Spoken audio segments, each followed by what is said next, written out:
I give him the floor.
It shows patterns of behavior that can only be obtained by looking at a real phenomenon. And we have explanations that are popping up like flowers after a heavy rain. I will try to address some of those aspects, but now we also have a fourth miracle that the skeptics have to deal with, and that's the resurrection of cold tube.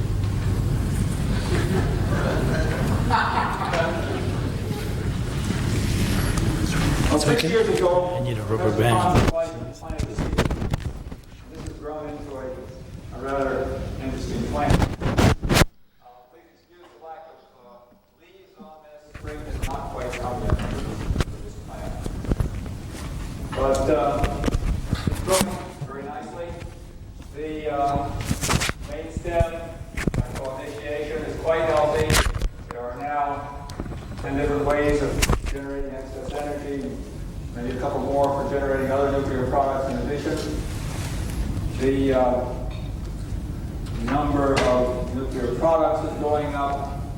The methods, the basic methods for initiating the effect are expanding. So this stem here is growing quite nicely. And it's this region of the field that I will discuss mostly today. Coming off of that is the theory branch with its two branches. One, nuclear, which addresses the problem of overcoming the Coulomb barrier and also tries to explain what the nuclear products are. This branch is in severe need of some trimming. There are many, many theories now that are being generated, many of which pick and choose the data in order to support the theory rather than the other way around. Some of them have very interesting histories. On the other hand, there's a theory branch involving materials. This addresses how to create the nuclear reactive state in which these nuclear reactions occur. And it also addresses how the energy from the nuclear reaction is coupled to the lattice. That branch needs some attention. Once one knows how to create the nuclear reactive state, you can then reproduce the effect and the nuclear reaction, whatever it is, occurs fairly automatically. It's very interesting, though, that since there are a variety of nuclear reactions, there must be a variety of nuclear reactive states. And so that's another challenge for theoreticians. Growing off as a sucker is is what I call skepticism that has been and needs to be as quickly as possible in order energy can go into more productive aspects of the growth. But in order to eliminate skepticism, we're going to have to understand a little better how the skeptics think. So I have here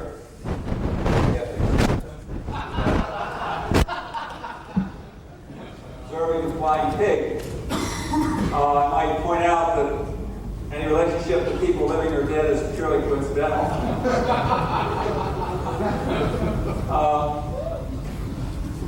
JH here says pigs can't fly because theory proves they do not have wings. Now, that is the fairly universal view of most skeptics. It will only be changed when a sufficient number of pigs are captured and held in cages so that these gentlemen can observe them, or when sufficient pig manure is found on rooftops.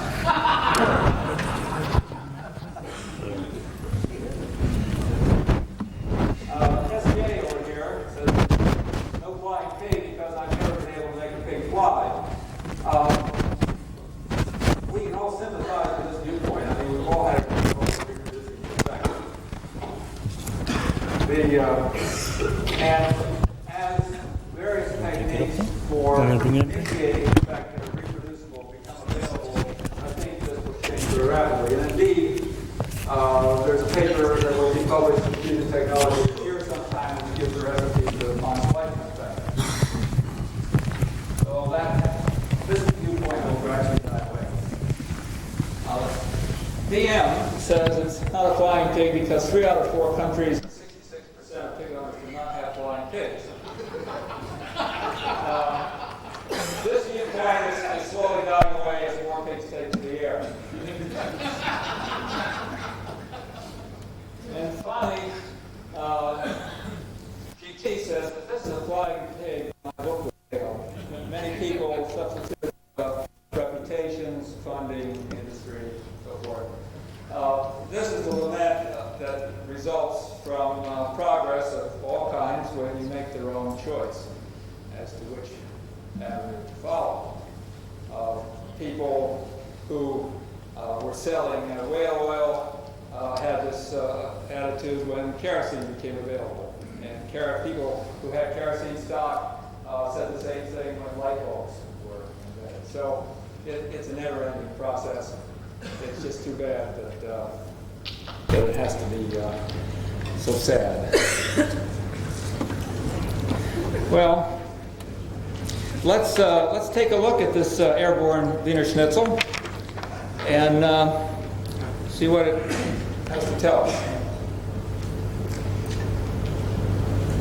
The major aspect of cold fusion in terms of its technological importance, in terms of also the implied nuclear rate, is excess energy. And this energy implies 10 to the 10th and 10 to the 14th events per second. The only nuclear product which has any relationship to that is now helium, which can explain or account for the heat perhaps within a factor of 2. People say, well, you're not getting gamma emissions, so therefore you're not getting helium. I would prefer to say that we're getting helium, we just don't have an explanation. Tritium is the next most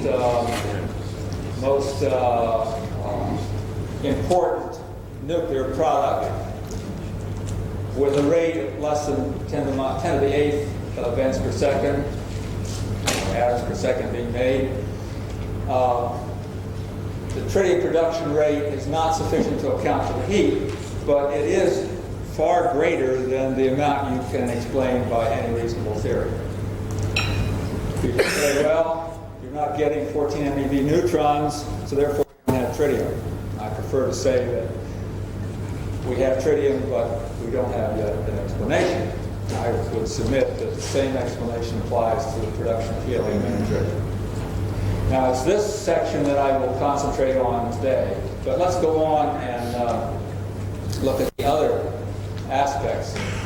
Increasingly, people are finding evidence for the production of non-radioactive isotopes. Now, this ups the ante. Before, we were just thinking in terms of fusing of two hydrogen isotopes with their charge of 1. Now we're into the big time. Charged particles, including strange particles. Now, again, some of these charged particles result from evidences of fusion, some not. But what they do show, which is rather interesting, is that some of the nuclear reactions can occur without coupling their energy to the lattice.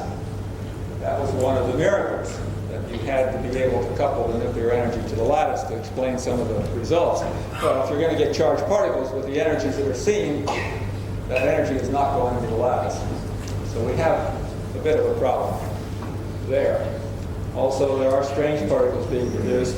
We'll talk about that a little later. Prompt and delayed gamma from the production of radioactive isotopes having a gamma half-life. Again, we're talking about very heavy elements here with a very high Coulomb barrier. And then finally, neutrons. Neutrons occupy a special position because conventional theory had it that we had to make a great number of them, and so people looked for neutrons with great vigor. You know, most physicists have a neutron detector laying around somewhere, so they put it to use. There's probably 300 papers out there that explain how they either failed to see neutrons or saw just a few, or none at all. It's clear that neutrons are not part of the cold fusion effect to any great extent.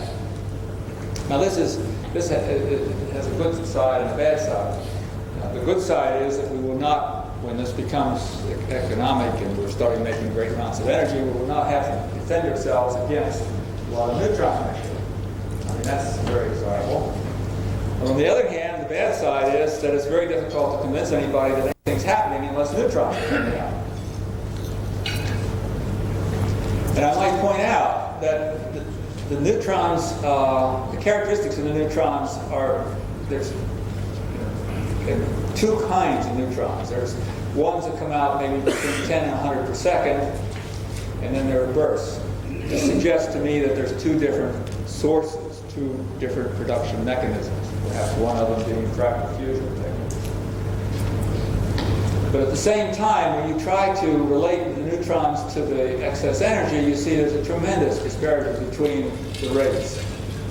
And I might point out that that difference in rates, if you took the time of my talk as the neutron emission and the time between now and the age of the dinosaurs as being the excess energy production, you would have a correspondence. So you see, neutrons really don't have much relationship to excess energy production.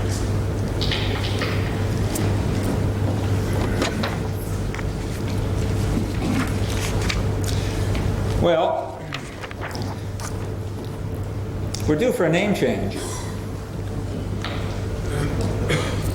It's no longer just fusion, obviously. So, a number of names have been suggested: chemically assisted nuclear reactions, lattice-induced nuclear chemistry, lattice-assisted nuclear transformations, nuclear energy on atomic lattice, catalyzed nuclear reactions, solid-state nuclear reactions. Unfortunately, none of them have really captured people's attention or have gotten very popular. The final one, pathological science, which is the favorite of skeptics, no longer really applies. The effect is now growing instead of diminishing. It's becoming more reproducible rather than less reproducible. And more people are being able to explain it, see it. And even when the apparatus is improved, the effect improves rather than getting this less.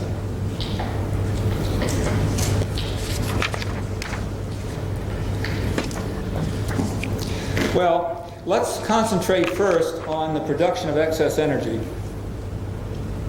and examine the four major methods of initiating energy production in the various environments. And we'll start with the gas reaction. Here, gas at some pressure, generally above atmospheric, is caused to react with, in this case, palladium, in this case palladium, in this case it's hydrogen with nickel. And in so doing, the nuclear active conditions are produced and heat is generated. Now this is very important because it had been thought that you had to use the high activities produced by electrolytic action or the other techniques which place the deuterium in the lattice with some vigor. Here it's placed very gently. So what is it about these materials that make possible the high deuterium loadings that can then initiate the nuclear active state? And that's a question that needs to be answered. I have answers, but I don't want to go into them right now because I'd like to move on. But you'll notice that we have evidence for heat being produced in both the deuterium system and the hydrogen system using this kind of environment. Obviously a variety of nuclear reactions involved. Now the electrolytic technique is next. The first is a now classical Pons-Fleischmann effect, where D2O is electrolyzed with palladium cathode.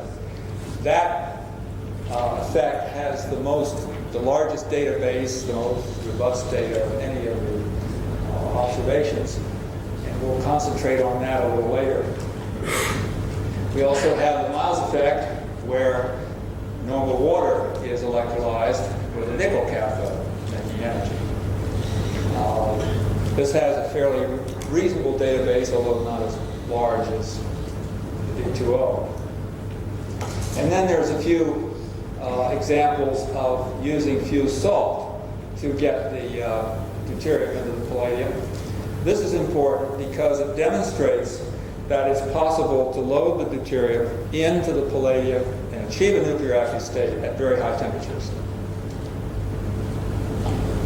The temperature of this system has also gone up to at least 100 degrees, perhaps more, and so it's clear that the nuclear active state is fairly stable, and that's important from a technological point of view. We also have an example here, and there's more examples than just this one, where you might look upon it as a solid electrolyte rather than a liquid. These work at also higher temperatures and involve an entirely different chemical environment than does the palladium or the nickel. So again, we're looking at a variety of nuclear reactions.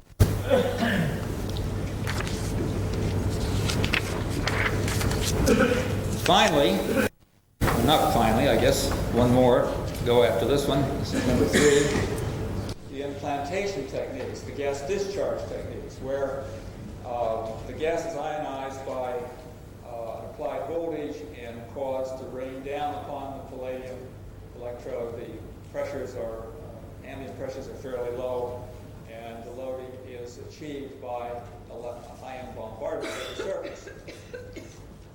This has shown excess heat production when palladium is used as normal hydrogen and when palladium is used as deuterium. This one shows particularly large amounts of excess energy, and also production of tritium.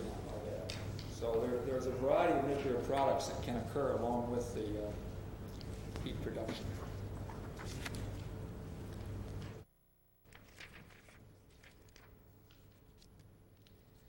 And finally, we have a newer member of the group, bubble collapse.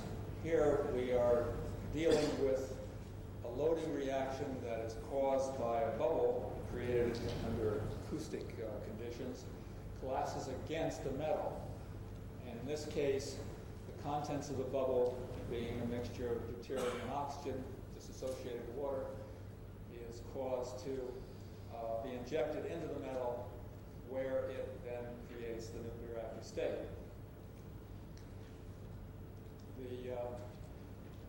There's significant data showing that one gets heat as well as helium under these conditions. Now, this is a method for generating, that is the Griggs method, uses another method for generating the acoustic bubbles using normal water. We have to assume, or I would like to assume, that it also falls into the category of cold fusion, but at this point we don't have any nuclear evidence that there's a nuclear reaction going on, only that it seems that excess heat is being produced. And there are various other ways of generating bubbles that also have been claimed to produce excess energy using ordinary water. But it's clear that more work needs to be done to define precisely what's going on here. If it does fall into the category of cold fusion, it's a fairly robust and large example of energy production.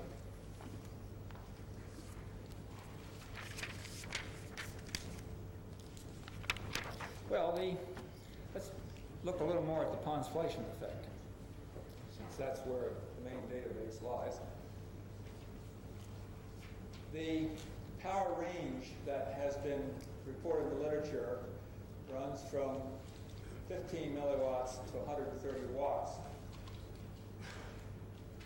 All of those values are well in excess of the errors and sensitivity of the respective calorimeters. The energy range runs from 0.06 to 200 megajoules, and that's determined by, of course, how long it ran and what the power production rate was. Now, I've looked at the literature and picked out those representations of the effect where the data are good, where the data show some care, and where quantitative measurements were made. And just for the sake of simplicity here, we'll summarize that, but in the paper that you can get, I can give you a copy of, those are listed explicitly. 12 examples of closed systems are available. This is important because early critiques claimed that the excess energy was being produced by an uncertain calculation for the recombination of the deuterium and oxygen. And a closed system, or a system where that recombination is checked explicitly, eliminate that. So at least 19 studies have been done where that cannot be an explanation. People complain that, well, we don't know how good the calorimeters are, we don't use a blank, and so people start using a blank, that is a calorimeter containing a dead electrode, so that you could at least understand the characteristics in the absence of excess heat. 20 of those are available. Early on, the possibility of temperature gradients being present within the calorimeter could cause errors. So people started stirring their calorimeters, or they used calorimeters that did not require stirring, that were where gradients didn't matter. There's 13 of those. And finally, it was suggested that a calorimeter is only good if you look at some other known chemical reaction within the calorimeter to show that it's working properly. And that's what I call dual calibration. There, you use joule heating with an internal resistor as one means of measuring the characteristics, and then you use an electrolytic calibration where you electrolyze B2O or ordinary water as being the known chemical reaction that you can compare your calibration against. And so there have been 6 studies now where dual calibration was used. All of these studies have produced excess energy. At this point, I I would say that it is really not reasonable or rational to believe that the heat, the excess energy, results from air in the heat measurements.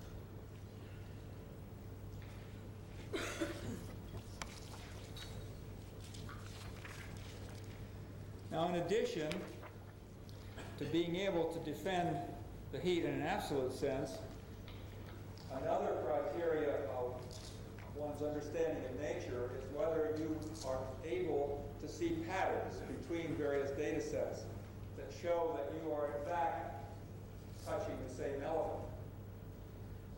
And here we have the ability now to make a number of these comparisons. This is one involving the current density and excess power. As the current density applied to the cell goes up, there's a point below which there is no excess power, and then at a critical onset, the excess power increases. Although these data sets don't superimpose for various reasons that can be explained, they nevertheless show the same general behavior and a similar onset. Now, that onset value is variable. Many people find it between 100 and 200 milliamps, but others have seen it as high as maybe 400 milliamps per square centimeter. This is one of the requirements that was not understood early in the field that led to irreproducibility. People did not frequently apply enough current to their cells to get above this excess, this onset.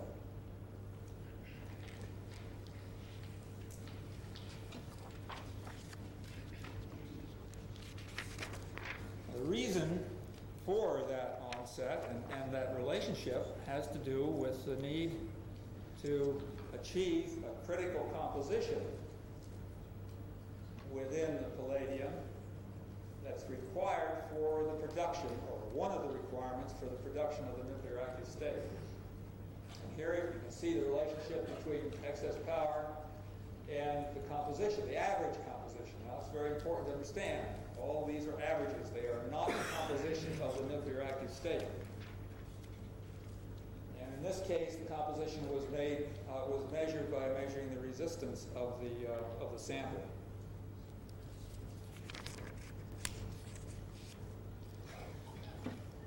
There are other studies that show the same effect. Here is a comparison of a variety of pieces of palladium, all showing the same critical onset value to the deuterium content. Now, it's a somewhat different onset value than the earlier slide that Kubri's group got, to some extent because of the different method of measuring the composition, the different concentration gradients within the sample, and perhaps other variables. But nevertheless, I think any reasonable person would admit that we're looking at the same phenomenon between the two studies.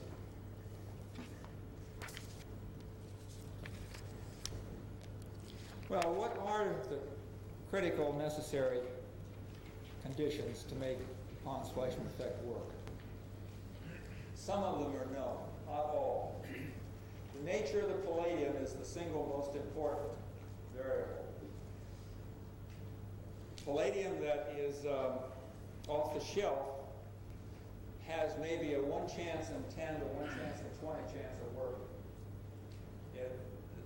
And we understand to a large extent why that's the case. But if you use the right palladium or pre-test the palladium, it is possible to raise the odds considerably. You have to have sufficient current density, as you saw in the earlier slides. Certain impurities must be present.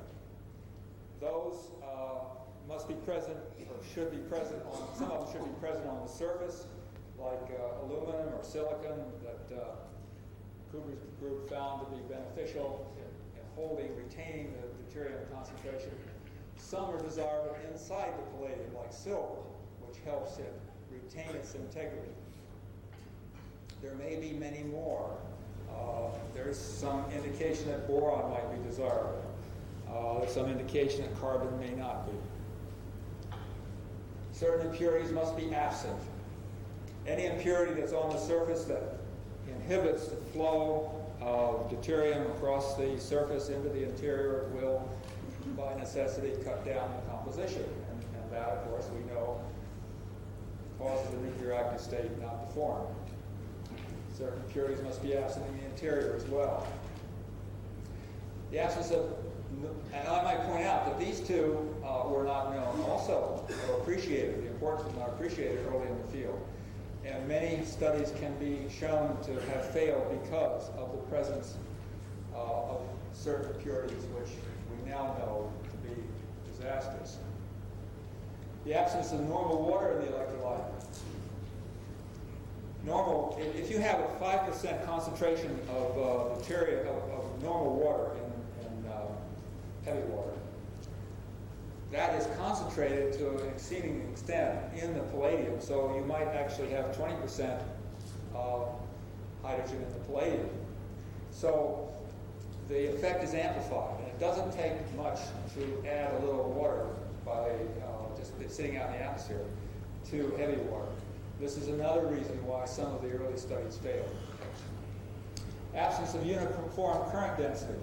You have to bathe the piece in the hydrogen and not allow regions where it can leak out. And so you want to have a uniform current density. And then finally, the use of initiation methods. There are a number of methods now that are known to make the reaction go more readily. And some of them are quite effective. I'll talk about those a little bit later.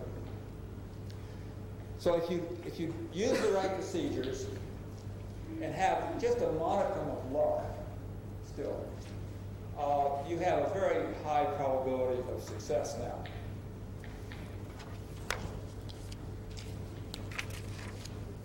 So let's look in a little more detail what's going on inside the palladium so we can understand why these requirements are so important.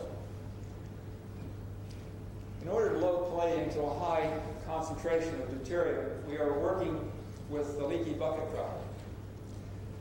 Palladium, when it loads up, cracks. These cracks act as escape routes for the loss of deuterium. And so you have to balance the incoming deuterium against the exiting deuterium in such a way as to achieve a high enough concentration on the surface for the nuclear active state to form. Bad palladium has lots of these cracks, and therefore it's almost impossible to put it in fast enough at a high enough current in order to offset that loss. So the voltage that you get, the overvoltage, is not the driving force for, is not the variable that controls whether or not you have a nuclear active state. It's the result of the composition that occurs on the surface as a result of the competition between the loss of deuterium and the uptake of deuterium. It's a dynamic process. But now if you have good palladium, you have very few of these, and the surface region, of course, builds up to a high composition first, and has the highest, of course, because that's where the deuterium is entering. And the better you are able to keep it in through your cracks, therefore, the more of the surface or the more of the volume will be covered by a composition of sufficient magnitude. We also have the prospect of localized hydrogen concentration around defects and dislocations, which appear to be very important for improving the overall deuterium content. Now, I should say a little bit about this nuclear active state. First of all, it has to be able to transfer the energy, the nuclear energy, into the lattice. Now, that means that it has some really strange electron characteristics. Those electron characteristics will manifest themselves as changes in the mechanical and chemical properties. So this material, I would expect to be very, very hard, just because the atoms are held together by these very strong electron States. Furthermore, the deuterium is going to be rather tightly bound. And indeed, we do find evidence that the diffusion rate of the deuterium through this material is much less than through normal beta palladium deuteride. The examples of that are in the behavior when the heavy water is replaced by light water while heat is being produced. When that happens, the heat does not go away immediately. It lasts for hours and hours, much longer than it would take to replace the deuterium by ordinary water in beta palladium deuteride. So this stuff obviously is not beta palladium deuteride. It is something that has a very much lower diffusion rate. Also, the life after death experience, where an electrode is exposed and no longer acquiring any kind of extra material, it stays hot for some period of time, far longer than you would expect if beta palladium deuteride were losing its deuterium at the normal expected rate. So this material is something different, and some people have called it gamma palladium deuteride, which seems acceptable, but it looks as if it is another phase, and we should not therefore base the theory on the characteristics of beta palladium deuteride. The theory has got to look at the true nuclear active state.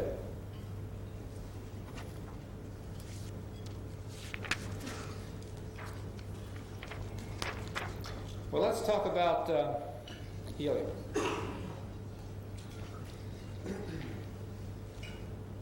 Helium production has been measured, or the relationship between helium and heat has been measured very carefully by two separate, almost I would say three separate groups. There's Miles at this group at Naval Weapons Center. This work was done by Bush at SRI. Gozzi in Italy has done some very fine work, and we'll hear about all of that later on in the conference. I should say that the skeptics will say, well, you don't have gamma emission coming off, so therefore you don't have helium. Well, we clearly have helium. And skeptics would say, well, that's just contamination. That's just stuff coming in from the atmosphere. Well, yeah, it could be. The people who have measured this have also done blanks and seen nothing. And if there were one point here, yeah, you could say, well, that may be accidental, that it happened to agree with what you'd expect from the energetics of this nuclear reaction. But after a while, when you start building up a collection like this, especially when you realize that if there were a leak, the result of that leak would be up on the third story somewhere as one possibility, and it could be down here as another possibility. So you should see a tremendous scatter. Well, the scatter isn't there. You see a very tight collection of data within the areas that you expect from the individual measurements. So it really, well, there's one other objection to skeptics. Right? They say, well, everybody knows that if helium goes into palladium, it never comes out. Unless the portion is really hot. That information comes from the behavior of helium-3 that's in palladium as a result of tritium decay. Well, that's true, except that there are several conditions operating here which are not typical of the conditions in palladium during tritium decay. One is that even the helium that results from tritium decay does have a slight diffusion length, maybe 2 to 10, maybe a bit more microns. Well, we're saying that this reaction occurs on the surface and in that thickness range. So it's not unexpected to see some of the helium come out. You expect to see some of it stay in as well. The other thing that's present here is a flux of material that is constantly moving through this region. We know that the hydrogen flux increases the diffusion rate of many materials in palladium. And it would not seem unreasonable that the diffusion rate of helium would also be increased. We have evidence that the nuclear reaction produces local heating. People see regions of the palladium that seem to have melted. That local heating, if it's hot enough, will certainly release the helium.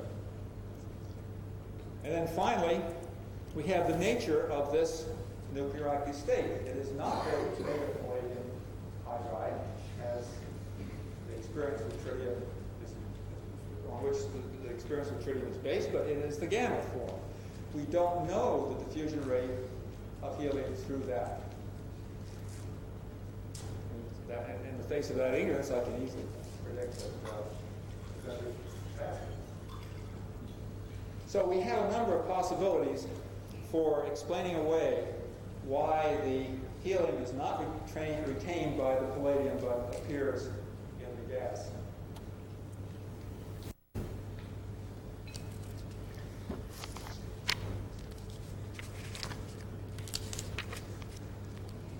There are also a number of studies where people have seen helium in the metal. Not as much as you would need to explain the heat, but nevertheless more than would be present by any reasonable contamination source. Here's a sample that Bachmer studied at Texas A&M's group where they were making tritium, and I'll show that data later on, and also found helium and over a very wide range of values. And this isn't all of it. I don't have time to go into all the examples of helium being produced or appearing in various places where it should not appear. But the fact of the matter is that there are many of them. Well, let's talk about tritium a little bit.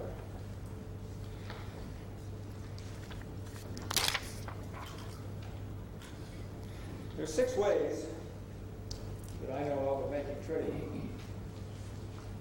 To be made in a Pons and Fleischmann type electrolytic cell. It has been seen in the Niles electrolytic cell. Low voltage discharge involving palladium electrodes and low pressure deuterium. Low pressure discharge involving palladium and high pressure deuterium. Rapid gas release from palladium upon heating.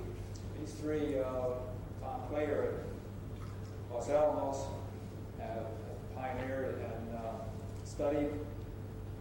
And then the gas loading of titanium with high pressure deuterium followed by a temperature change. There's good evidence to say that tritium results from all of these different chemical environments.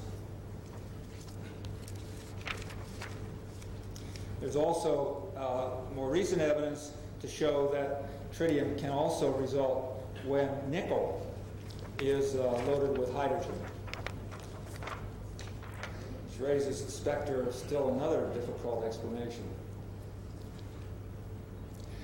I won't go into the details of how you detect tritium. There's 5 different methods of detecting tritium, all of which have been used. There's 6 different methods of determining tritium and palladium, all of which have shown that the palladium, commercial palladium, does not contain tritium. That was one of the complaints that skeptics had. Well, you just got your tritium out of the palladium. Well, commercial palladium simply doesn't have tritium in it. But just to be on the safe side, people have protected themselves in various ways, and I'll explain that. I'd like to describe 2 studies from which tritium was obtained, which have been looked at with sufficient detail that it's very difficult to raise an objection. This is the doctor's work at Texas A&M. They electrolyzed an open cell.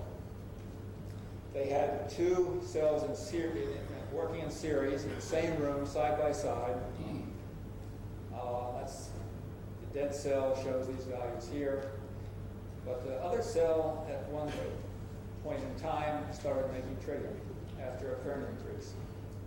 Now, everybody knows that the tritium content of such cells will go up a little bit just due to the separation factor between deuterium and tritium. On this scale, that effect is insignificant. You can't even see it. This is large amounts of tritium here. So, at this point, the current was increased, and the tritium rate increased and remained constant. Again, the current was increased, and the tritium rate again increased in a constant way. 10 to the 8th atoms per second was the average rate here. This graph gives a section right here, the low end, but you see it continued on. They did various things like add heavy water, which turned off the tritium production. When they used several techniques of pulsing it with different currents, they were able to reestablish it. So you have to believe if this tritium came from the electrode. Now, I might point out, this electrode was analyzed before this experiment. It was analyzed for tritium, and it was analyzed for helium-3, a decay product of tritium. Both were absent. In addition, it was pre-electrolyzed in such a manner as to remove any tritium. It was used as an anode, and that is known to remove any hydrogen from palladium. So, everything that we know about palladium would say that this was free of tritium to start with. All right, let's say it wasn't. We have to imagine that all of a sudden, for some strange reason, it started coming out, and it came out in proportion to the current. And then it stopped coming out when they added heavy water to it, and then it started coming out again when they did some things to it. That's difficult to buy, I mean, really. The other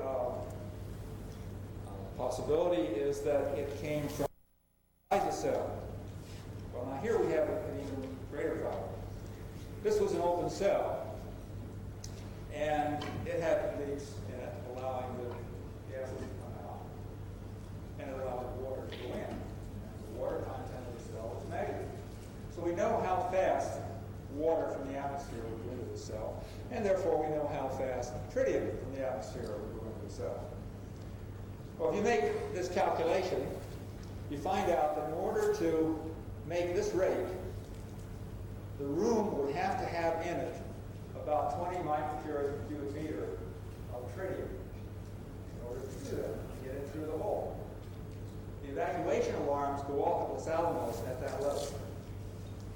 So we have to imagine then that Texas A&M is highly contaminated, and the contamination changes abruptly when they change the current through the cell.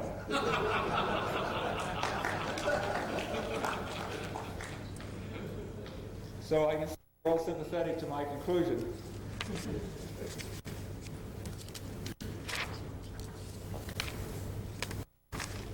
Well, let's look at another technique for making tritium. This is Tom Claytor's work.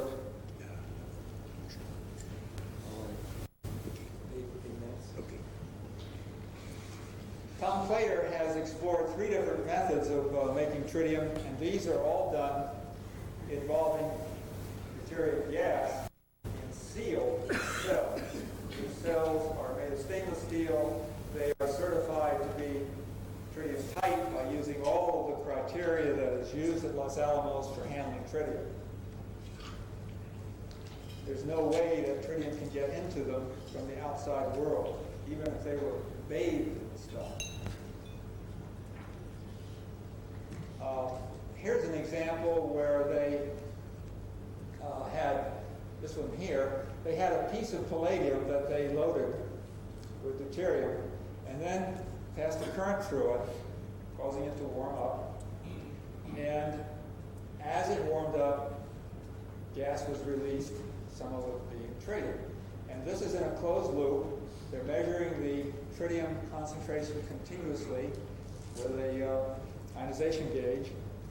And so you can see when the current through the wire reached 3 amps and therefore a certain temperature, the tritium started coming out. And when the current was turned off, the tritium stopped coming out. So it is clear that this tritium was originating from the palladium.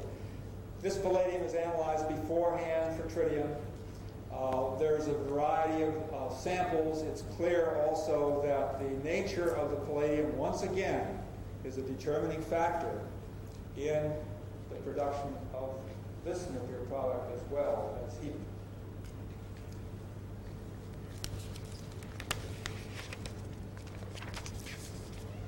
Well, let's see. We're getting near the end of this.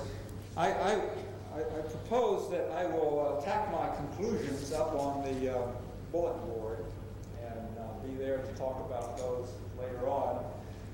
But I'll just end this with this one graph.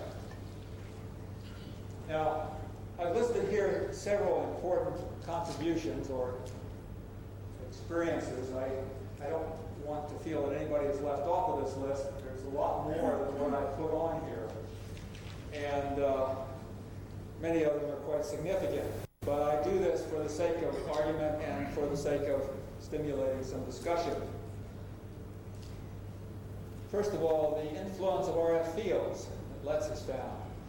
This demonstrates that the nuclear active state and the consequently produced nuclear reactions are influenced by energy coming from the outside world. And in this case, in the form of radio frequency power of a particular wavelength. That's exceedingly significant, and it gives us a diagnostic tool to understand what is going on within the lattice that is having an impact on heat production.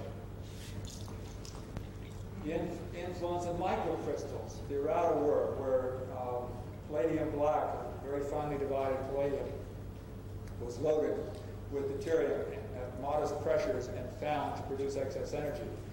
This demonstrates that you do not have to pump hydrogen in at high activities, but you can take advantage of the intrinsic properties of the palladium itself to get the effect to work. The influence of pulsed loading. That's a very fine technique for initiating the reaction. It can be as gentle as just changing the current, or it can be as vigorous as putting a 100-volt pulse on for a short period of time on the cell, which essentially drives the deuterium through any barrier that's on the surface of the palladium and into the palladium very effectively. The success of thin palladium films. This is exceedingly important because it demonstrates that the nuclear reaction is occurring very near the surface, because these films were only 5 microns thick and yet produced as much heat as a solid piece. But it also demonstrates that in the real world, when this becomes a technological miracle, you won't have to use the world's supply of palladium. You just need a little bit. Production of strange particles. Matsumoto has seen some really, truly amazing particles. I mean, they boggle the mind. And as a result, many people ignore what he's done. That needs to be addressed and looked at with some seriousness. Production of gamma-emitting isotopes. It's very difficult to ignore a radioactive material having a short half-life suddenly appear in your apparatus. I mean, that's a miracle in its own right if you don't have an explanation. And that is being seen more and more. Production of X-ray and gamma-ray beams during gas discharge. That would suggest that the gamma rays are originating in some very mysterious way. I mean, they are being coupled in some manner to the atomic lattice in order to be focused. What is that mechanism for coupling? Production of tritium in light water cells. That causes, I mean, people in the outer world say we're crazy when you talk about material, but when you talk about this, I mean, even people here get very what's going on? Production of non-radioactive elements. Again, demonstrating the wide variety of nuclear reactions that apparently can be initiated in these environments. We're not just talking about fusion, we're talking about alchemy here.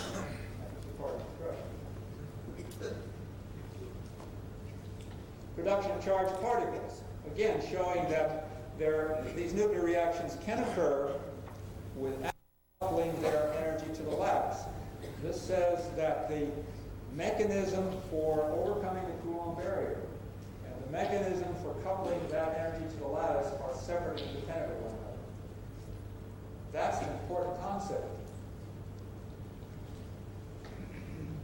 And the biological possibilities, which that's an imagination stretcher. So I thank you very much.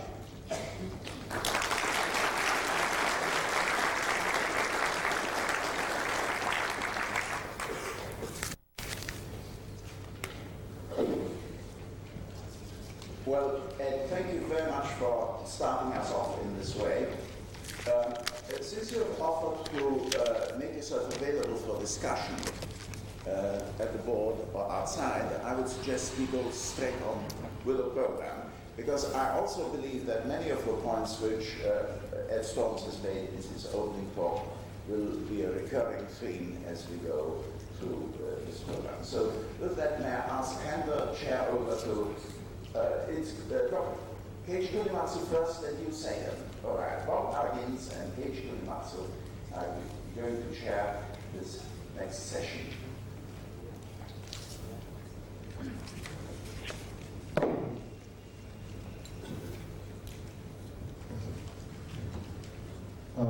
Morning. I'll be chairing the next session of calorimetry and excess powers with Dr. Huggins. So it's my great pleasure to open this session by introducing Dr. Mike McCoy from SRI, who is going to teach us how to produce excess heat periodically, I hope. So, Mike. I hope so too. If I do, it will be a revelation as I speak.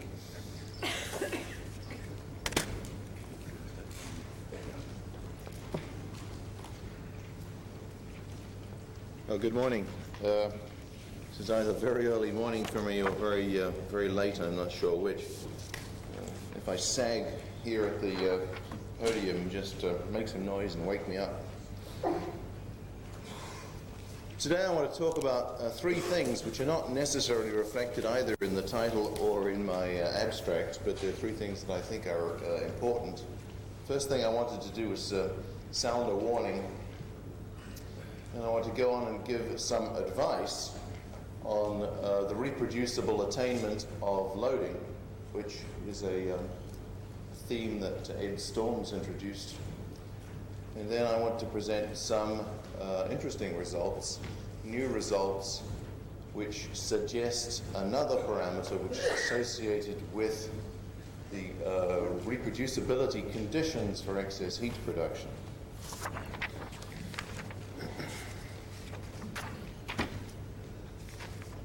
I suspect that not very many people here today would have predicted that after 6 years of study that the fields revealed by Fleischmann and Pons would have survived but not thrived. Progress has been made. The progress has been slow, somewhat unsteady, but I think the progress is certain. However, we've wielded the tools of science that we understand. We've wielded these tools against ignorance, envy, self-interest. But if we don't make our progress, define it in much more rational and concrete terms, then I think we're going to have to fight against a much more insidious adversary, apathy. I think the time has come for us to quantify, to explain what it is that we're doing, to define rational progress in normal quantitative terms. And I hope to introduce some concepts that might allow us to do that a little bit better than I think we've been doing. This is my warning. The field is not making progress as fast as it should, I think because of two very technically difficult problems. The apparent irreproducibility of the effect. I'll explain what I mean by that on the next slide. The other problem that I see, Ed Storm's addressed it, I don't intend to address it, is the scarcity of energetic nuclear products.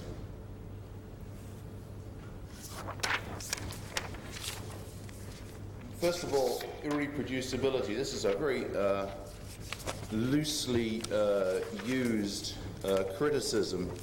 The irreproducibility, of course, is not an irreproducibility of results. What we have at the moment is an inability to completely define and then an inability to reproduce the conditions necessary, the starting conditions necessary for comparative experiments. What starting conditions do we need? Well, I've listed the ones that I know, the ones that we've worked on and have attempted to understand. Fortunately, Ed both provided these conditions and provided some of the experimental evidence for them.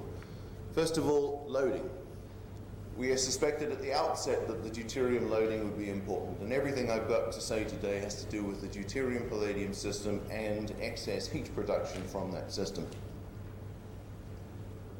It seems there is a loading criterion, a threshold below which there is no excess heat production no matter what you do. Above that threshold, there is an approximately parabolic dependence. There is a threshold dependence on the current density. The effect in isothermal experiments, or approximately isothermal experiments, appears to be above a current density threshold. There is an initiation criterion. No effect is seen in our experiments, in our hands, or some initiation process has time to take hold. That initiation time is of the 100 hours for 1 and 3 millimeter diameter palladium wires. The new criterion that I want to introduce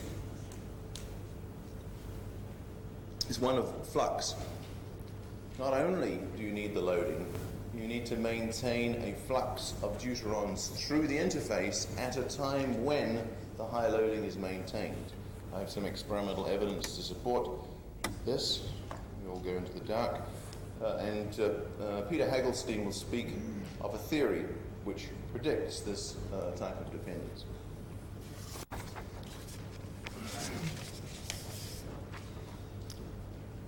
Let's look at the reproducible attainment of loading. Why is this a problem? Why can't we obtain the loadings that we need in all experiments? First of all, I'm going to do is prove that there is a problem here.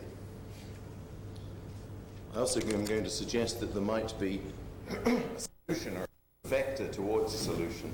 What I've done in the few slides, I've taken Martin Fleischmann's advice. What I've done here is introduce various topics. They're all much more fully developed on the poster at the back, and I'll stand there and defend them as long as people want to talk to me about them. What we did is analyze some 214 experiments, both calorimetric experiments and loading experiments. They amount to something like 200,000 hours of experimental data, 23 experiment years. I've rejected 38 experiments that had poor data for one reason or another, leaving something like 180,000 hours, 20 experiment years. What we looked at in this particular set of experiments was the metal source. Most of our experiments were performed with metal from a single manufacturer, Engelhardt, received in various lots, and I refer to these as lots 1, 2, 3, 4, 5, and a 1 millimeter sample, some 119 experiments. The average duration of these experiments is a little over 1,000 hours each. In the various group, you can see something like 40 Johnson-Matthey specimens and a number of other odds and sods, total being 176 experiments, most of those in 1 molar LIOD heavy water system. We looked at additives. Approximately 40% of these experiments had no deliberate additives. All experiments were performed in all quartz cells, so that silicon is a necessary and expected additive, adventitious additive. Something like 40% of the experiments also had 200 parts per million aluminium added. And there are some other additives. This set of experiments was not intended to look at the effect of hydrogen recombination poisons. Those data are covered in another analysis. The variables that we were able to look at in this is the additive, the metal, and cathode machining, which turned out to be an interesting variable and an important one.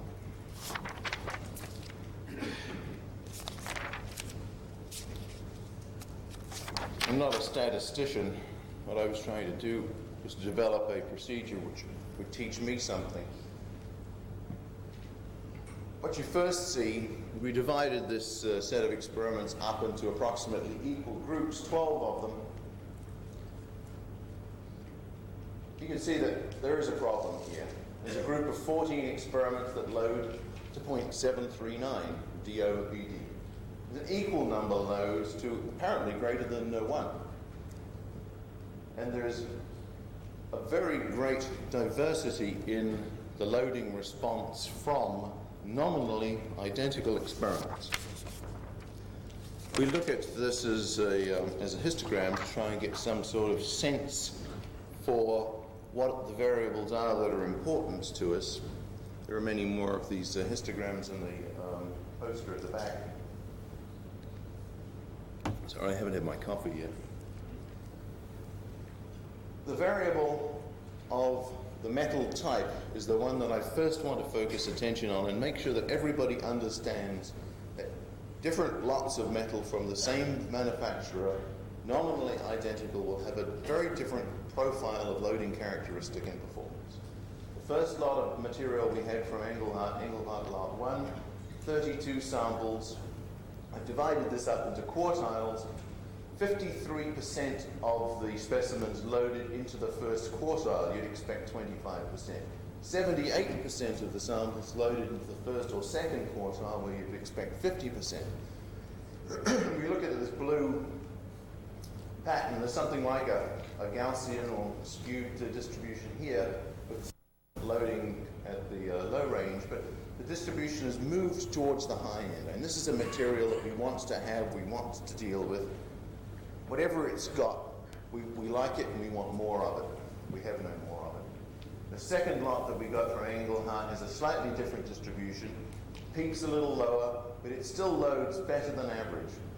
29% into the first quartile, 67% into the first 2 quartiles. There's a number of them that didn't load very well. Okay.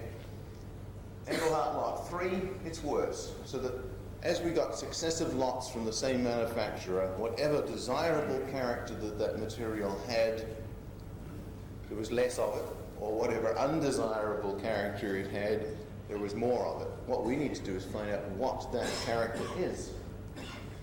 So the Engelhardt Lot 3 is pretty much neutral. This is where you'd expect it. All other materials are weighted down the bottom end of the range. So the Engelhardt Lot materials in our hands have loaded better than any other material, but it's getting worse with time. If you look at that same data, all I'm trying to do here is to introduce you to the formalism of my analysis process, so that when we discuss the slides, that the poster at the back will be easier. What I've just defined is a relative figure of merit, which is some sort of weighted determination. How many of the experiments landed in the first quartile? How many landed in the first or second quartile? I've given a heavier weighting to the first quartile. What I want is experiments that load very high. So the Engelhardt Lot 1 This relative figure of merit, 84%, great. 25% was 6% neutral, no better than average, and everything else is bad. When we look at additives, aluminium, 25%. With aluminium, the experiments tend to load better. When nickel is the additive, in this case as an anode, they tend to load much worse. Very poor loading in the presence of nickel. So this is something, we're starting to learn something already. Aluminium good, nickel bad. The character of machining, in this case machining means that we've taken a skin of metal off the surface, mechanically removed it in a single pass in a lathe, so that the surface expressed to the experiment is not the surface that the manufacturer provided us with. Machining is good. Small diameter wires on average are bad. Experiments that operate for long times are also good. This is a complicated variable and I'll discuss it at the poster. If you look at that expressed in this histogram way, the nickel ones, all bad. They all load towards the bottom end of the range, whereas the aluminium, the purple ones, tends to load towards the high end of the range. Machining is good. Aluminium is good. I won't go through the entire statistical analysis. I'll skip to the end. All we care about is how we can make this thing work. What we've defined here is a best procedure for loading based upon the data that we have from our own experiments. Well, the best thing you can do is to select a good material. It's easy to say, of course, difficult to do. What we need to do is find out what it is about these materials which make them good. The machining, remove the surface inclusions and damage. You know, we have some metallurgical and surface studies which were graciously performed by Japanese nuclear fuels, which show why this is useful. After machining, we anneal and we etch. These two variables are not covered in the data set that I've described here. We've examined these variables separately. What I'm showing you is the procedure that we think is best for loading based upon a survey of all of our data. 1 molar LiOD is the electrolyte that we have used almost exclusively. We don't know what would happen if we used 10th molar LiOD, although my suspicion is that materials load less well in lower concentrated base. In the presence, prepared in the presence of H2O, it's a simple sense, and in the presence of 200 parts per million aluminium introduced into the electrolyte at the outset. If you do this, what happens? Well, things load very well. If you look at the Engelhardt Lot 1, which is the blue, loading into the first quartile, mean here of loading of 0.964. Some in the second quartile. Engelhardt Lot 2, 3, and 4. All of them loading into the first quartile. These are very desirable characteristics. So for the good material, we can get very good loading by using this best procedure. But for all other materials, we also get good loading. It's improved the performance of good materials. It's improved the performance of poor materials. And we're setting out to test this hypothesized procedure more stringently.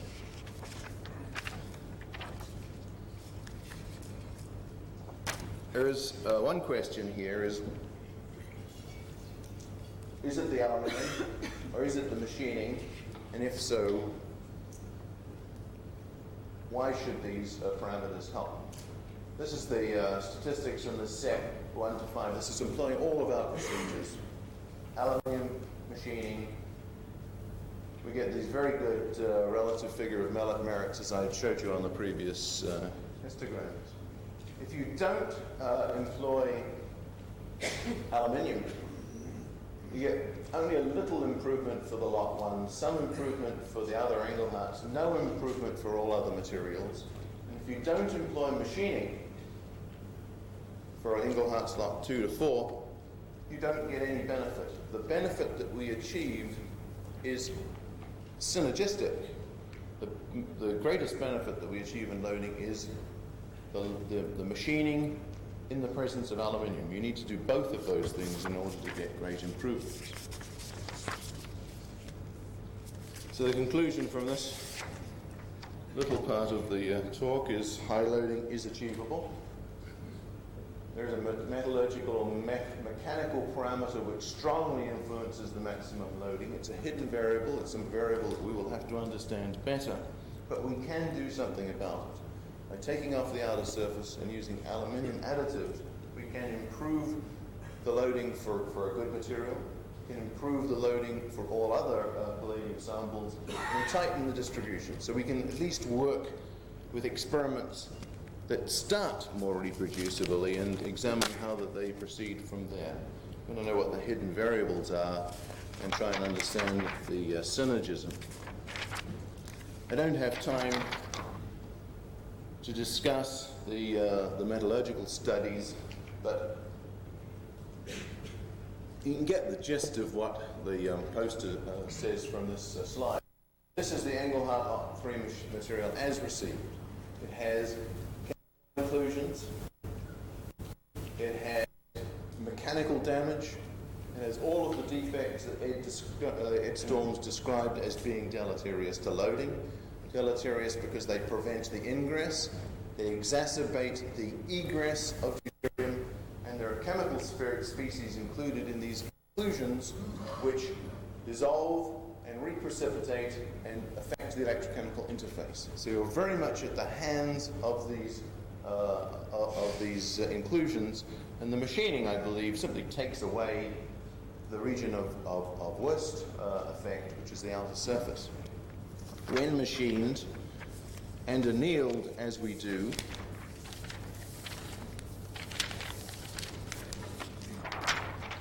and after an electrochemical experiment, in fact, the cathodes look more like this. You can see the grains, you can see the crystallinity, so the annealing process has produced crystallinity in a as received relatively amorphous material, and the surface is much more homogeneous. Many fewer inclusions, both mechanical and chemical. So my conjecture is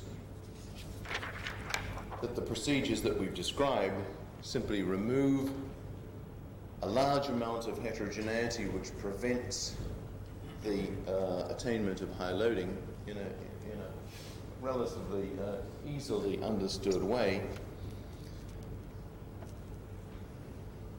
And the presence of aluminium is sufficient to bind up those other sites on the surface which are sites of incipient desorption. This is a detail of a cathode which was subjected to more hours of electrolysis. Now the scale is much smaller, 10 microns.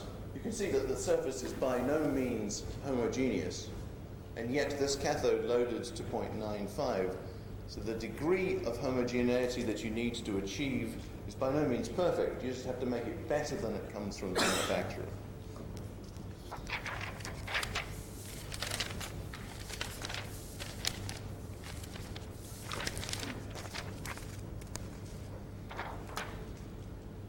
By now you all remember the means by which we do our calorimetry. Calorimeter has evolved and refined a little bit. I'm going to show some results from a calorimeter which looked something like this. Mass flow calorimeter. It's evolved slightly since I showed it to you last. Now the water comes in the top. It's a labyrinth flow down the outside, up. The electrochemical cell is in here. The flow goes out with 2 temperature sensors on the outlet, and this is placed inside the constant temperature bath. The calorimeter is essentially the same as I've described it, perhaps 4 times before, and we've published many times. The variable that I described in my second slide as also being a necessary condition for excess heat production is a flux condition. What we observed in a recent experiment, taking through the procedures that by now you're all very familiar with, low current density, ramping up the current density, maintaining the current density, this amp per square centimeter. The blue curve is the loading as inferred from the resistance ratio. What you see is that well, you can't quite see it here, is that there's a period of time when the loading is essentially constant. The loading increases with the increasing current density and gets noisy. It's not noisy, it's undergoing a periodic variation as if the cathode is absorbing and desorbing. There's a flux of deuterons going through the interface. If you look at this closely, this is the power production. As Ed described, above a certain current density threshold, it increases somewhat linear current density, but it does something quite dynamic. The excess power increases, decreases, increases, decreases. Increases and decreases are at least superficially correlated with the quiescence and increase in the dynamic range of this loading character. This suggests to me that we would need not only a parabolic relationship in loading and a linear relationship in current density, but some functionality is with the desorption, adsorption, dx dt, the flux of deuterons through the interface, in order to well fit the excess power curves. Done here, a function, somewhat crude function, I, the current density, so proportionality constant, linearly to the current density above a current density threshold, parabolically related to the loading threshold, and to this variable dx dt, the rate of flux of the deuteron through the interface. The green curve is my predicting function. The red curve is the observed excess power in this particular experiment. Correlation between these two is 0.87, suggesting that something like 75% of the green curve is linearly reflected on the red curve. These two curves are closely correlated one to the other. Gives me some confidence that this function that I've defined with these threshold values, by the way, current density threshold of 400 milliamps per square centimeter, loading threshold of d over pd equals 0.832. That's nice. What happens if we don't include this dx dt variable? The fit is, of course, much worse. This is the same function, same thresholds, no dx dt. Here's the predicting function, here's the response function. Clearly these two functions are not as well correlated, so I need this variation in the loading in order to correctly predict the excess power response. I showed this to my good friend Peter Hagelstein, and he said, he doesn't see why dx dt should be an important variable, but he would like to see the desorption flux. So when I fit this function, same parameters as before, but only looking at the desorption part of the change in loading, I get pretty much the same fit actually. It's a slightly better fit, but not statistically better. Green function, the predicted function or anticipated function, the red function, the response. This was encouraging, and I looked back into our data for other examples that I might be able to use this fitting procedure for. I found another one for a 1 millimeter wire, the same as was used in the M4 experiment. Same sort of experiment. Mass flow calorimeter, constant power, constant temperature conditions, increasing the current density through this series of ramps and holds. Same observation. The loading, blue curve, rather quiescent up to a certain point, and then it starts to develop this dynamism, increasing and decreasing, a somewhat sinusoidal variation in the loading. If I use the same fitting functions and the same threshold for the loading as I did before, 0.832, but changing now the current density threshold from 400 to 100 milliamps per square centimeter to get a better fit. These two functions fit very well. So I've used the same function. I've had to change my current density threshold, but I'm looking at the parabolic functionality of excess loading, linear functionality of excess current density, dx dt. The red is the excess power, the green is my predicting function. Here, the correlation coefficient is 0.94, suggesting that 88% of the red curve is linearly reflected on the green curve. Could you conclude? I have, in fact, concluded.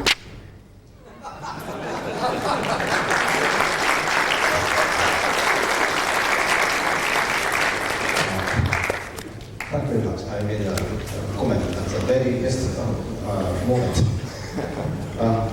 So, although time is very limited, I could have a few very simple questions, if there are any.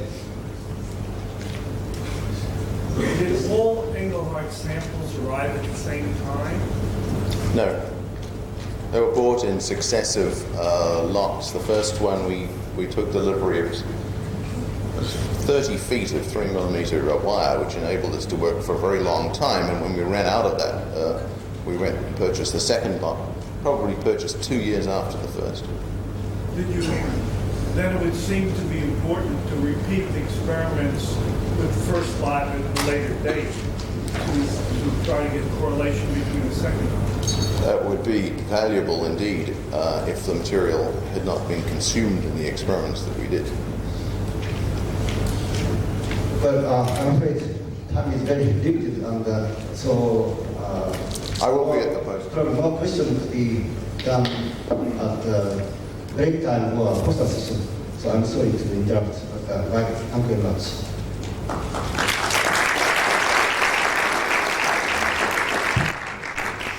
Our next presentation will be power excess production in electrolysis experiments at NER Frascati by Dr. La Barbera.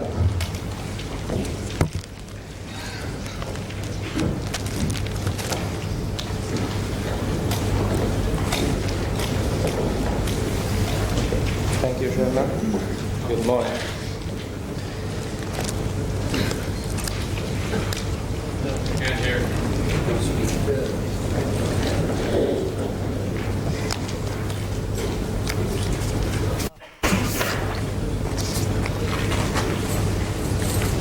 Okay. The outline of this speech is the following. We speak about firstly of our experimental setup, then some words will be spent to discuss our calorimetry. Characteristics of the denser heat we observed and we discussed. Some conclusions.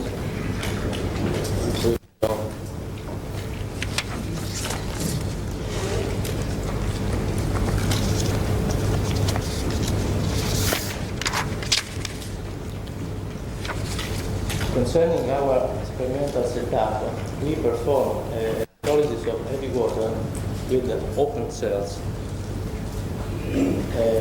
While the power cells is under galvanostatic control, the geometry of the cells is the typical cylindrical one, with palladium cathode in rods of 2 millimeters in diameter and 2 centimeters long. Palladium or platinum hollow cylinders or wires are used as to determine the deuterium charging to palladium. A 4-wire resistance technique has been used. A 2 milliamperes of alternate current was used with a frequency of about 100 Hz. The signal was not affected by the electrolysis current up to 2 amperes. The accuracy of the method of the technique is better than 10 microohm, while the usual palladium resistance was of 700 microohm. The error was set at a value of less than 5%. That means better than 0.05 in DPG ratio. The next slide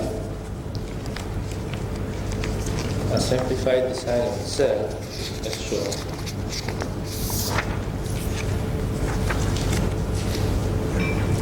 Pyrex vessel contains about 300 milliliters of heavy water.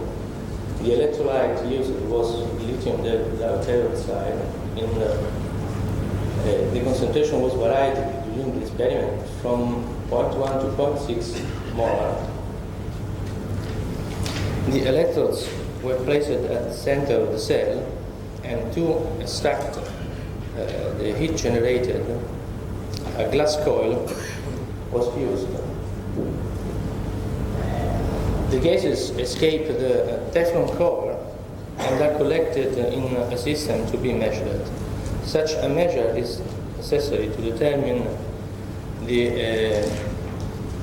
electrolysis efficiency. The cell is put inside a glass tube, and all the system is placed in a large conditioner box. Thermocouples are set over the cathode inside the cell, between the cell and the tube in the box. One is set at the inlet of the glass coil, and two of them are connected in a differential mode at the inlet and the outlet of the glass coil. The box is maintained at constant temperature in the range of 0.3 degrees by means of a thermoregulator. A fan inside assures a maximum difference of about 5.5 degrees. The most important element of the calorimeter is the glass coil, in which water is circulated at constant temperature and at constant flow.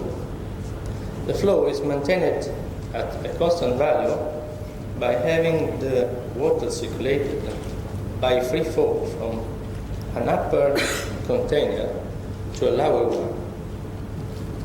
The upper container is maintained at a constant temperature of 0.1 degrees. So choosing an opportune flow, it is possible to obtain a quasi-constant temperature of the cell with little thermal excursion, usually not more than 3 degrees.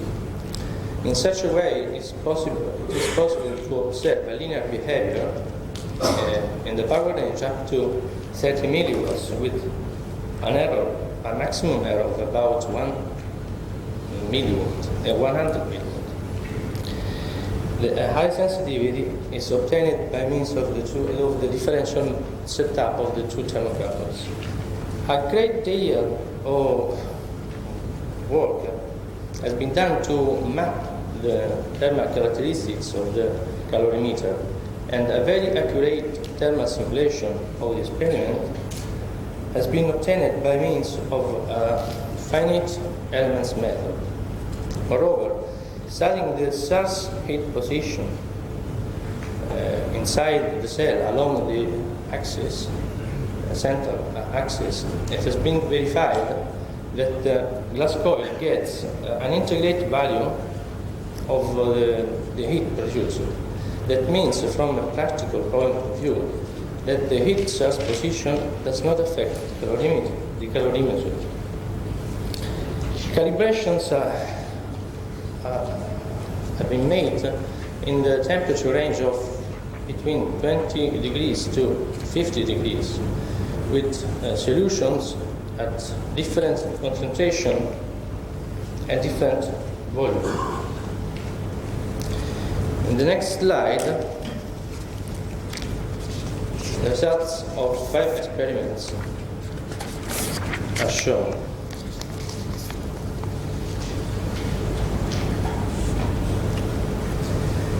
Only the last 2 experiments were obtained with the calorimeter just shown.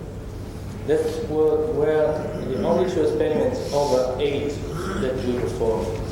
The first 3 experiments are all experiments. One of the two, the last one, give a low excess heat for a very long time, about 1 month, with an extra power ranged between 0.1 and 0.2 watts, with a maximum excess heat of 25% more than the input power. And the excess heat was related to the current density applied to the cell. And during the excess, the ratio dPd was ranged between 0.85 and 0.9. The second experiment presents 3 different periods of excess heat production. The third of them lasted about 16 hours, producing a maximum power excess of 11 watts when the power input was about 8 watts. This experiment shows a very interesting characteristic. The next picture, the experiment after 4 weeks, shows. During the first 30 days, a lot of operations were performed on the cell. Then the current was enhanced up to 2 amperes. After a time, we observed what we call the silent mode of the cell potential.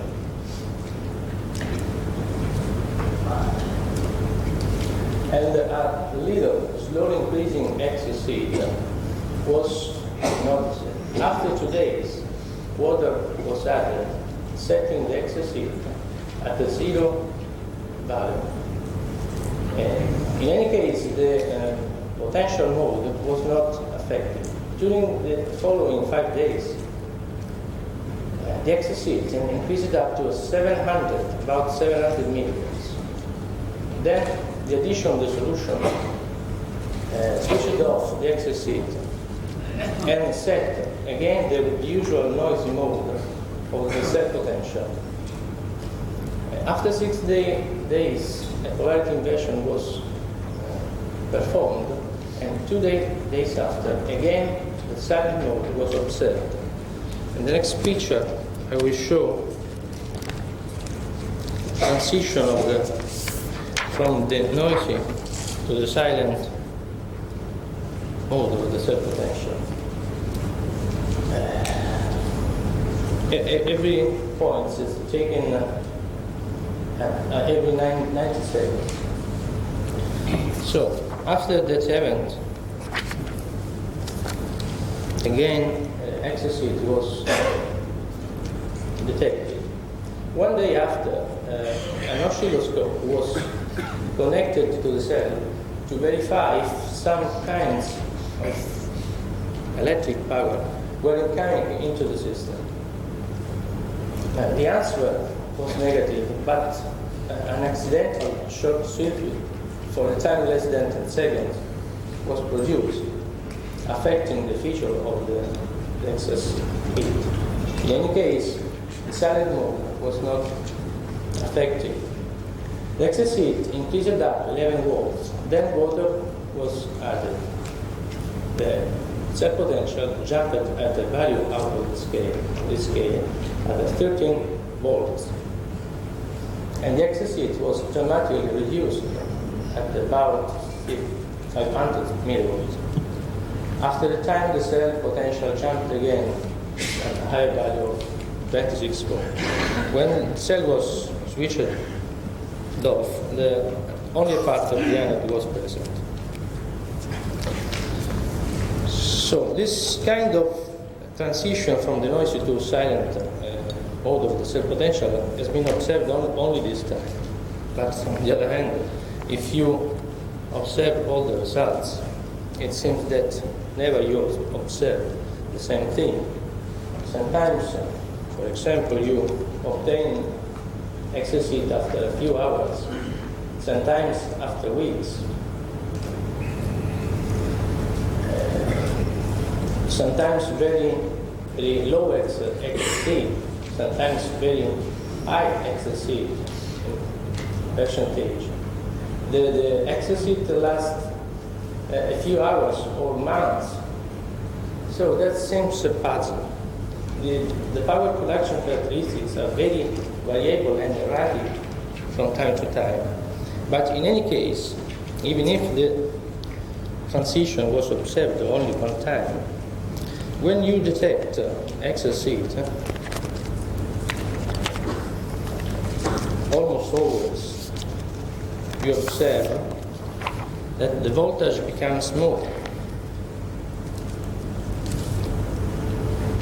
The only aspect that we know to be reproducible is the DPD ratio that was less than 0.85 in all the 6 negative experiments we performed with the in situ resistance measurement. So it seems that must be a threshold under which you cannot observe excess heat. Another aspect that must be mentioned is the fact that the system answers with a fast system produce a fast answer when you perform some kind of external perturbations. I mean fast response with respect to the usual time constant due to the diffusion of the deuterium in palladium. So it seems that the phenomena responsible for the excess heat must occur near the surface. So these 3 points, observing these 3 points, a question can arise that is there any phase transition occurring during and responsible of excess heat? We don't know the answer because we have not observed directly such transition, but if any, it should be occur near the surface. The last observation is that only one time we observed very low excess heat for a very long time. Excess heat related to current density and the DPD ratio. That happens when platinum was used as anode. When you use palladium as anode, you can observe a vast mode of the heat production at very high value of production. So it seems to be related to the palladium coming from the anode and reduced on the cathode to form a sludge. So it could be that sludge is responsible for the excess heat. So to conclude, I want to remember that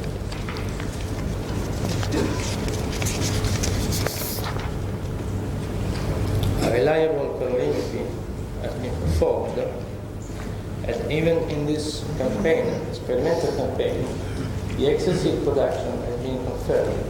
Some correlation among heat excess and other parameters have been observed.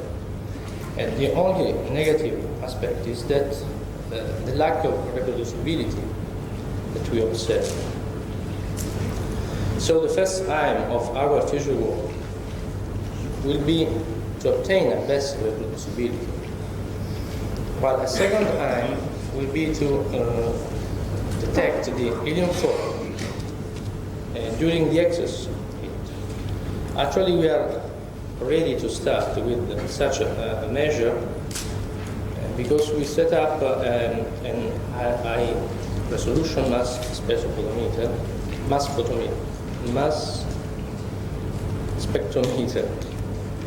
and the next week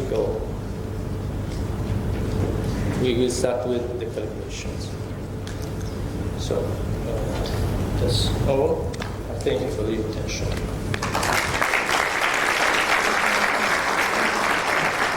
thank you very much. There must be many questions for this very interesting talk.